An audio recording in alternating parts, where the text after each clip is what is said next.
I mentioned earlier how obsolete frameworks like the 4 Ps and the Myers-Briggs personalities stick around much longer than they should. And the reason is because they're radically simplified. So the very fact that they're simple is the reason that they go viral, that they're memorable, that they stick around longer than they should. So there are other cases of radical simplicity that we see in the market, in advertising, in books, etc., where the content is actually wrong or is wrong a lot of the time, but still it becomes kind of the mainstream attitude towards things, or things that become very popular.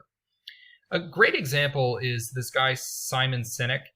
You've probably seen him on YouTube somewhere, or maybe you've read his books. He's very popular for a video where he radically simplifies what it is to be a millennial and why millennials are the way they are. And it's not really data driven.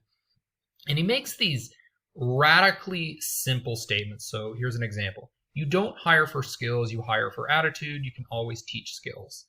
So, yeah, okay, maybe there are some cases where this is true, but let's look at reality here. You should hire for skills. My first hire, I actually made this mistake. I hired somebody who had a great attitude but didn't have the skills because I was under the impression that we'd be able to teach this person, and I ended up having to let the person go. So that kind of advice is not always very relevant, but it doesn't really matter because this guy is a genius when it comes to marketing communications. Okay, he knows what Madison Avenue does to get into people's heads, and it's making radically simple statements that don't need to be correct. In fact, some of the statements that go viral or become very popular are not just simple, but they're actually saying the opposite of what people expect. It's a trick. It's a trick because when things are the opposite of what you expect, you're surprised and you remember them more. He has other popular content. Start with why, which I think is often very bad advice. You shouldn't start with why you're creating a product. You should start with the customer and what the customer gets, where the customer value proposition starts, not with where your company starts. Leaders eat last.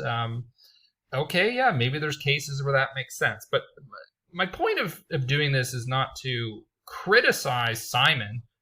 In fact, it's to praise him that he knows what people want to hear. And what they want to hear is radically simplified statements that are a bit surprising or counterintuitive. And you can use this because you need to remember that people are bombarded with messages, particularly today. They're overloaded with information.